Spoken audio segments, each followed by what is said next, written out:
Здесь живет мисс Сон Кайон. Это я. Кто вы такой? Господин Сон Ки-хун мой друг. Мне нужно вам передать вот эту посылку.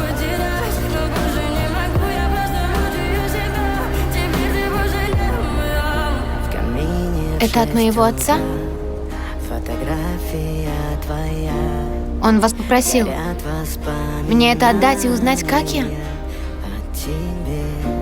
Можете передать ему, что я не собираюсь больше ждать от него никаких звонков? Мне легче думать, что у меня нет отца, так что пусть забудет обо мне. Эти вещи принадлежали господину Сон Ки-хуну. Господин Сон Ки-хун скончался.